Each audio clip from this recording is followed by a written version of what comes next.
into your families, and into the world that lifts the goodness and the well-being of all to a higher level. You chose the following quote by Leo Tolstoy. It says it well. The goal of our life should not be to find joy in marriage, but to bring more love and truth into the world.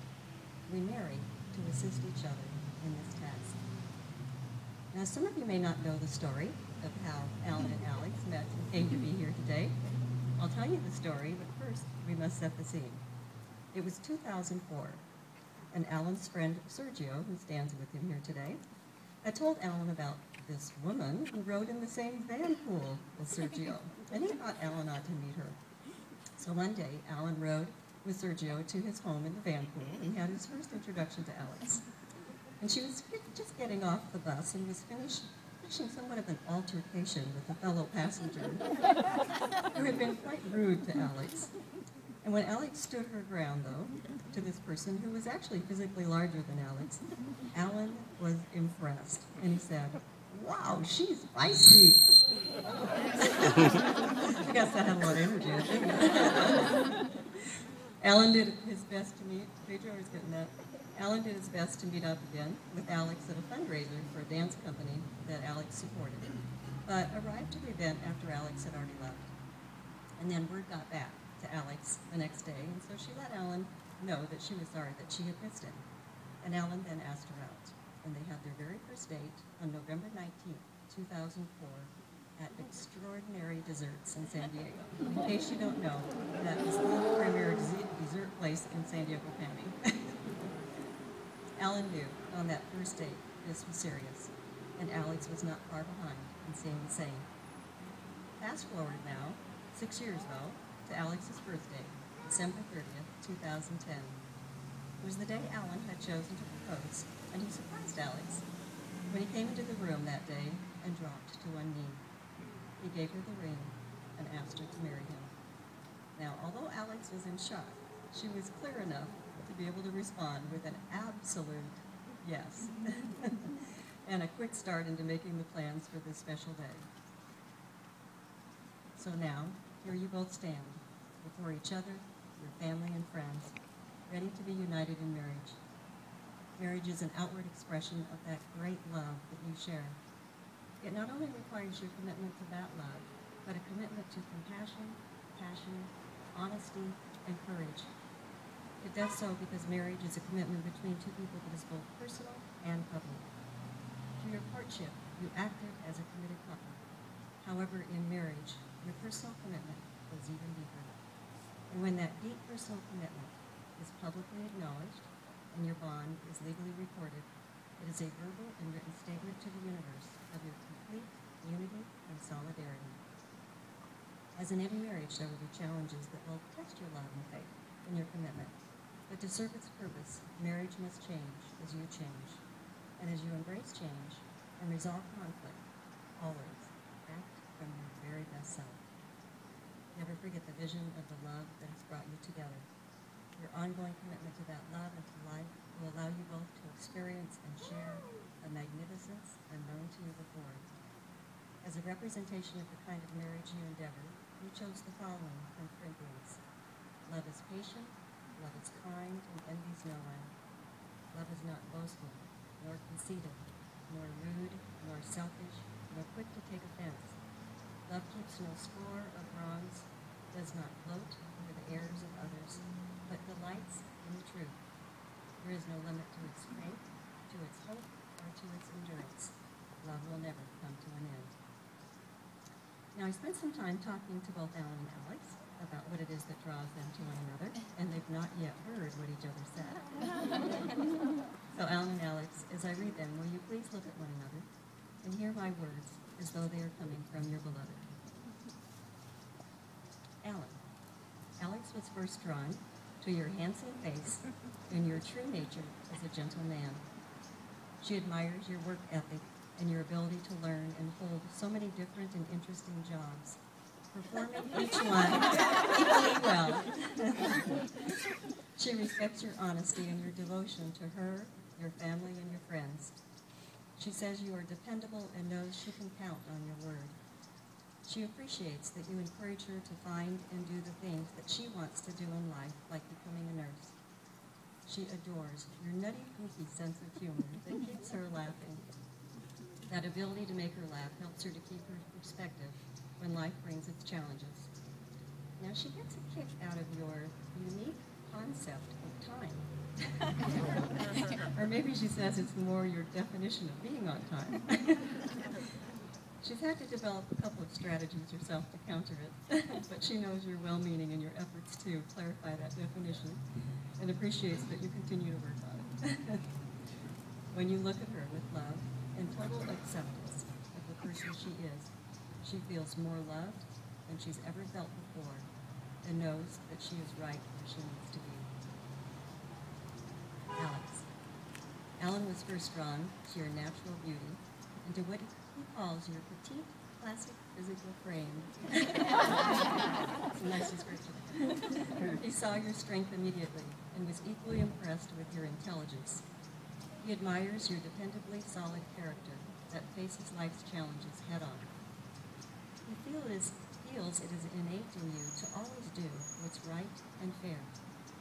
He respects your volunteer work that you have done for both TIP and Elder Health, giving care and assistance to the same people for years.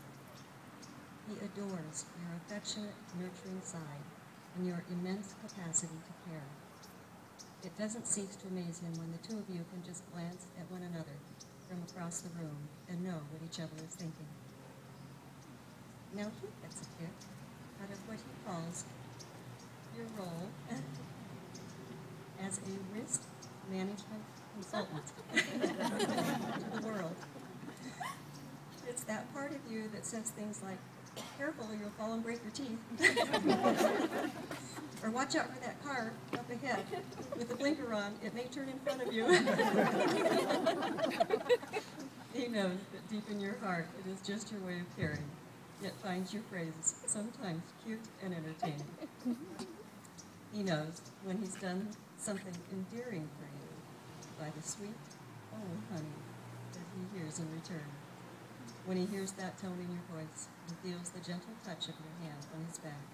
He feels so lucky to know your love and that you have chosen to spend the rest of your lives together. Alex and Alan felt the following excerpt from Sonnet 17 by Pablo Neruda best describes their relationship. I love you without knowing how or when or from where. I love you simply, without problems or pride. I love you in this way because I know no other way of loving but this, in which there is no I or you, so intimate that your hand upon my chest is my hand, so intimate that when I fall asleep, it is your eyes that close. Alan and Alex, of all the men and women you know, you have chosen each other as partners in life's journey. Are you ready to be married?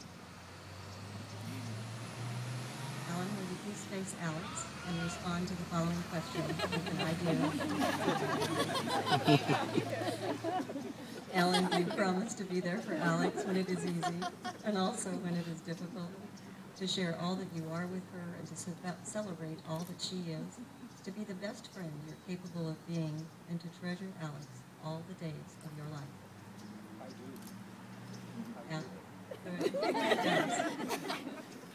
And Alex, will you please face him and respond with the following question? Alex, do you promise to be there for Alan when it is easy and also when it is difficult? To share all that you are with him and to celebrate all that he is? To be the best friend you are capable of being and to treasure Alan all the days of your life?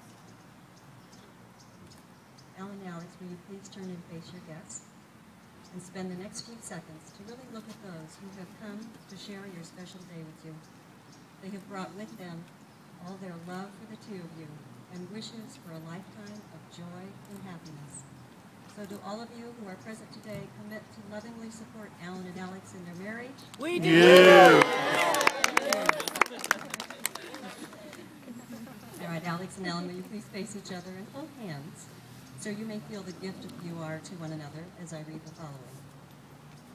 These are the hands of your best friend, young and strong and full of love for you, that are holding yours on your wedding day. as you promise to love each other today, tomorrow, and forever. These are the hands that will work alongside yours as together you build your future. These are the hands that will passionately love you and cherish you through the years, and with the slightest touch will comfort you like no other. These are the hands that will hold you when fear or grief racks your mind. These are the hands that will countless times wipe the tears from your eyes, tears of sorrow and tears of joy. These are the hands that will help you to hold your family as one. These are the hands that will give you strength when you need it. And lastly, these are the hands that even when wrinkled and aged, will still be reaching for yours, still giving you the same unspoken tenderness with just a touch. You're not there yet. All right, we have the rings here.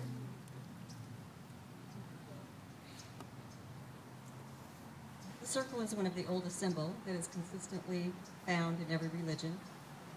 It represents the circle of life, and from that which we come, so shall we return. It is a sacred symbol that also represents the love we spoke of earlier that connects us each, one to the other.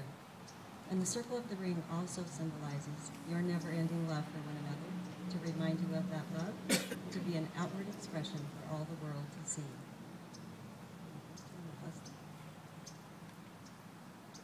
Let us bow our heads as we ask for blessings on these rings.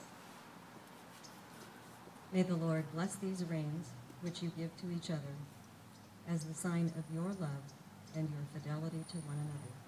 Amen. Alan, will you please place the ring on Alex's finger? And repeat after me. I, Alan, take you, Alex. I, Alan, take you, Alex. To be my wife. To be my wife. It is because of you. It is because of you that I will know that I will know the depths